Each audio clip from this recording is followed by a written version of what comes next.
Hey guys, what's up? This is 8-Bit Eric. Today we are going to review Hyrule Warriors for the Wii U. Now I'm going to avoid spoilers, alright? I'm not going to talk about the plot other than that.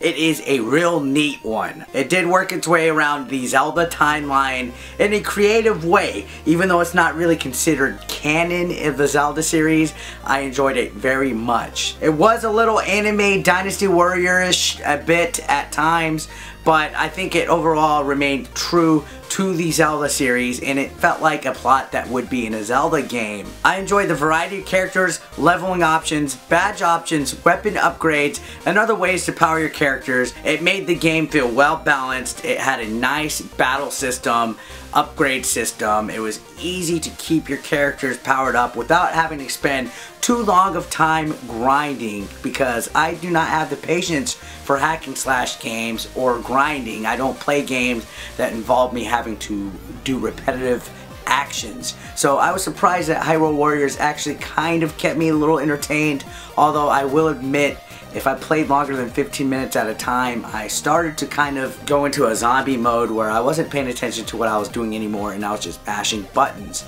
So that is one downside to this format. While it does a decent job bringing something new to the Zelda franchise, it plays like every other Warriors game, which is a good thing if you're a big fan of those series. But not so much if you're a Zelda fan. You're not going to have the dungeon exploration that you would expect in a Zelda game. The missions in this game typically involve you having to capture different parts of the map, keeps or squares or sanctums, in order to have the advantage on the battlefield. This is followed by a boss fight usually, or other task. Once you play through a couple of the missions, you start to see the game's repetitive nature, and I guess that's the Dynasty Warriors format that they threw over to Zelda. Is it lazy? Maybe. They could have found a little bit of ways of incorporating something new, but you gotta remember this was supposed to be a spin-off series of a game genre, you know, a hack and slash with Zelda characters, so you can't fault it too much on that. However, it just came across as, you know, missed potential, because you had the Zelda franchise. On top of that, they could have found some way to incorporate some kind of, you know, Zelda-esque gameplay besides having bombs, arrows, and hook shots and treasure chests appear on the field. Now, it's not exactly a horrible thing since the game was advertised as such, but it does seem to take away from the charm that Zelda has. Now, I did find myself caring a lot more about the characters in this game than, let's say, Warriors Orochi 3, which was the other Warriors game I played, because in Warriors Orochi, I have no idea who any of the characters are, but in the Zelda series, I grew up with all of them, so I found it a little bit more interesting. I was a little bit more attentive to the storyline, and I enjoyed it a bit more. So it being based on Zelda characters actually helped retain my interest in this game. There are a couple characters introduced in Hyrule Warriors just for the game, and they feel like they're authentic Zelda characters, and I think they're a welcome addition. Each character has their own moveset, skill set, and a variety of techniques to set themselves apart from each other, and I dug that. The controls in the game are solid, and basically they are button smashing, but there are combos that you could attain in the bazaar that add a bit of spice to the action. One thing that did annoy me that it did for Warriors Orochi is that the enemy respawning. I just find it cheesy that you kill them and they just respawn over and over and over. It bugs me, but I understand that is how it was made, but it causes so much slowdown and it just doesn't look right on the screen to me. It feels very cheaply made, broken, and that's one thing that I did not like about Warriors Orochi, and it's still the same in Hyrule Warriors. I was hoping that they would change it or polish it a little bit more, because Nintendo's using Zelda in the title of this whole game.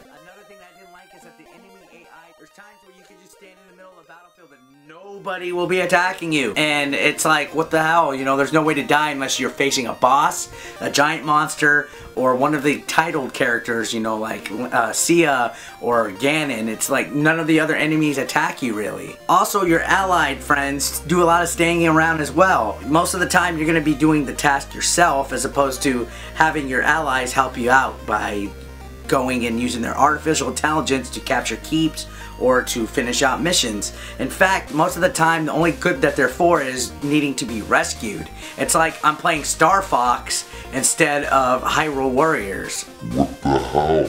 Now, there is no online multiplayer of this game, but I do not look at that as something that is bringing down the game that bad, because the game stands fine on its own.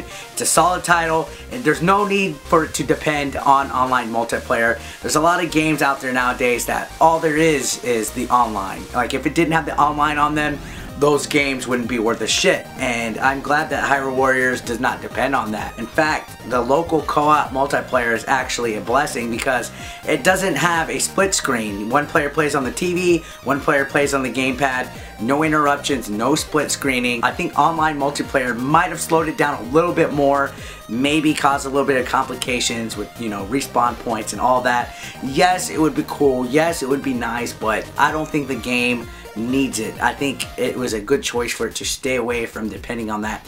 There is Miiverse ability to post stuff, to show your achievements, and there is some interaction. There's downloadable content, so there is enough online features. I just think the multiplayer was something that, yeah, it would have been nice, but I don't think they're missing out by not including it. I do think that the graphics of the game are nicely done. The character designs are fantastic. The amount of costumes, alternate costumes, downloadable content that is coming out is wonderfully done. I could see them using this game for a good while.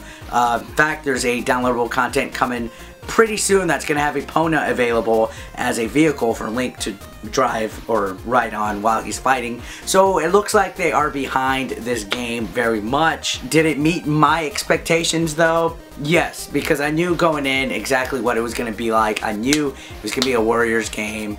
I wasn't expecting much. It met it, if not maybe just a tad bit. It's up there. I give it maybe a 7 out of 10. It's not a console seller, but it is definitely worth a look if you're a fan of either series. Do I think that this game could possibly lead to further Hyrule Warriors games?